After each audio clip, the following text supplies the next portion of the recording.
नमस्कार दोस्तों, मैं डॉक्टर किरण सेठ, senior consultant rheumatologist Felix hospital से आज आपको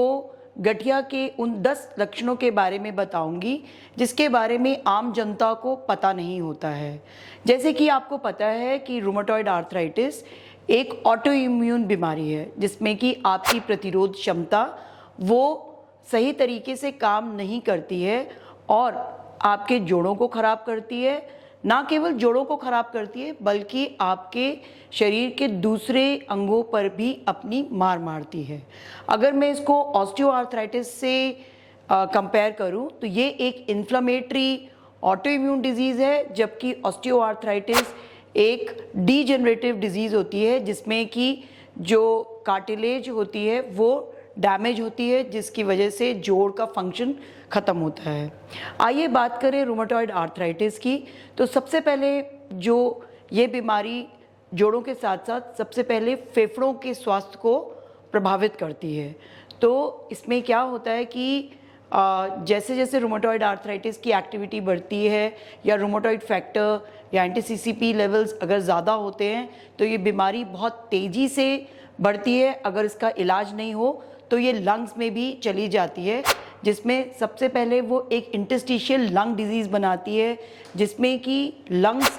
का जो फंक्शन होता है, जो प्योरिफिकेशन का, सांस का जो आदान प्रदान होता है, उन सब को प्रभावित करता है और पेशेंट्स को खांसी आती है जो कि ड्राई कॉफ होती है और धीरे धीरे लंग्स में डेड वॉल्यूम बनने लगता है। Second thing is fibrosis, pulmonary fibrosis बनाती है रूमेटॉइड आर्थराइटिस, जिससे कि जो लंग्स का टिश्यू होते हैं वो बहुत सॉलिडिफाई कर जाते हैं, फाइब्रोज्ड हो जाते हैं और उसमें भी जो लंग का मेजर फंक्शन होता है जिसमें कि एयर एक्सचेंज होती है, गैस एक्सचेंज होती है, वो नहीं हो पाता।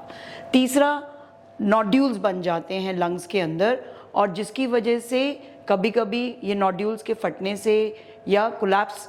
लंग कोलैप्स कर जाता है।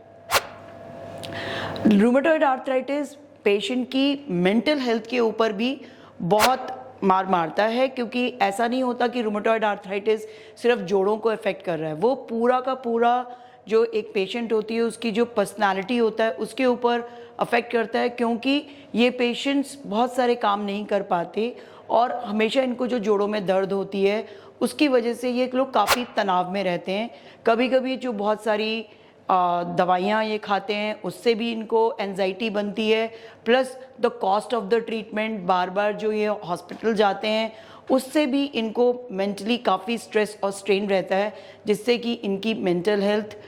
ख़राब होती है। और ये बात कोई नहीं समझ पाता कि ये इतना जो प्रेशर है दिमाग के ऊपर उसकी वजह से भी गठिया ज़्यादा तेज़ हो जाती है और जोड़ों को और ज़्यादा ख़राब करती है। तीसरा, इन पेशेंट्स में बहुत ज़्यादा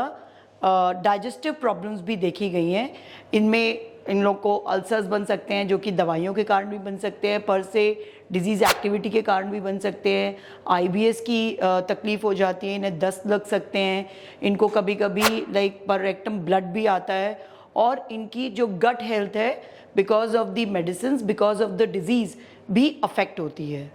चौथी, इनके अंदर इन पेशेंट्स में बहुत ज़्यादा थकान महसूस करते हैं। ये लोग अपना जो काम होता है, जो और लोग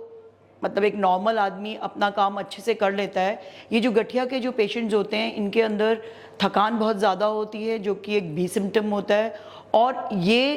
थकान के चलते बहुत सारे काम नहीं कर पाते, अपने ऑफिस वर्क पे नहीं कर पाते। इसलिए लाइक जो ऑफिस में जहाँ पर भी ये काम करते हैं वहाँ पर इन लोगों को टाइम आउट देना बहुत ज़रूरी है ताकि ये अपने आप को रिलैक्स कर सकें और फिर से अपनी काम को पूरी तरह से कर सकें। तो इसके लिए इन्हें सपोर्ट भी चाहिए होता है, क्योंकि कुछ तो ये बीमारी कुछ फ्लू टाइप की होती है जिसमें 20 सिम्टम्स होते हैं, जिसमें थकान भी one of the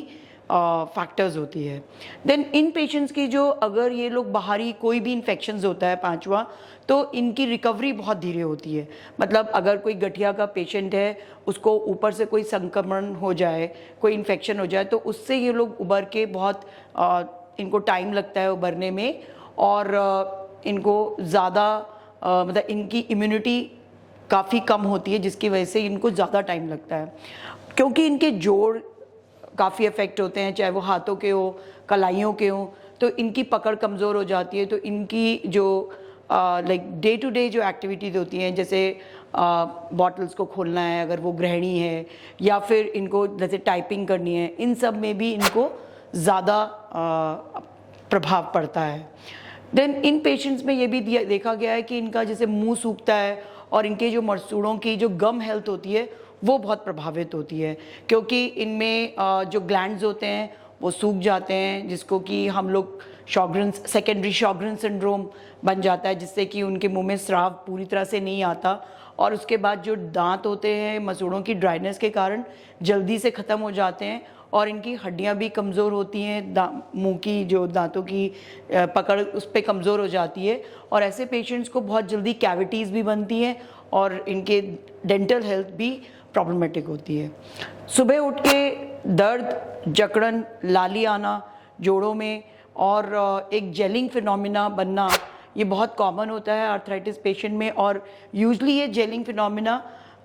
more than 30 minutes होता है। कई लोग पेशेंट्स बताते हैं कि ये इनको ऑलमोस्ट जब तक सूरज नहीं सिर पे आ जाता तब तक उन्हें आराम नहीं लगता है। जबकि अगर ऑस्टियोआर्थराइटिस से इसको कंपेयर किया जाए तो ऑस्टियोआर्थराइटिस में यूजली 5 से 10 मिनट की जेलिंग होती है। जैसे कि कोई भी बैठता है तो उसको उठने में और चलने में 3-4 कुछ सेकेंड्स की या 1-2 मिनट की उसको लगेगा कि वो अकड़ा हुआ है, लेकिन वो फिर थोड़ा टाइम लेके चलने लगेगा।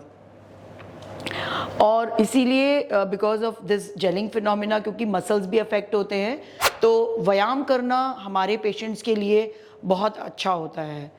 ओवरऑल क्योंकि ये ऑटो इम्यून डिजीज़ होती है और इसमें हम इनकी इम्यूनिटी दवाइयों से थोड़ी नीचे लेके आते हैं, तो बिकॉज ऑफ द डिजीज़ पर से, बिकॉज ऑफ द ट्रीटमेंट, ये से पेशेंट्स जो होते हैं बहुत जल्दी जल्दी बीमार पड़ते हैं और इनको जल्दी से सर्दी जुकाम होना, पेट की कोई प्रॉब्लम हो जाना, यूरिनरी ट्रैक्ट इन्फेक्शंस बनना या निमोनाइटिस बनना और कुछ साइनसाइटिस बनना, इस तरह की प्रॉब्लम्स जो होती हैं वो बहुत जल्दी जल्दी होती हैं। और इसीलिए हम लोग रेकमेंड करते हैं कि कुछ वैक्सीन्स जो हैं वो इन पेशेंट्स को ज़रूर लगानी चाहिए, ताकि ये जैसे इन्फ्लुएंजा वैक्सीन हो गई, न्यूमोकॉकल वैक्सीन हो गई, और न्यूमोकॉकल में भी 2 होती है, एक लाइफ टाइम जो लगती है प्रेविनार 13 और दूसरी न्यूमो 23, सो दैट इनको हम निमोनिया से और इन्फ्लुएंजा फ्लू से बचा सकें। और आजकल जो भी 50 से ऊपर हैं और इवन यंगर पेशेंट्स जो कि इम्यूनोसप्रेसिव ट्रीटमेंट पे होते हैं, उनको हम शिंगल्स वैक्सीन जो कि हर्पीज ज़ॉस्टर वैक्सीन होती है वो भी इनको ऑफ़र करते हैं, ताकि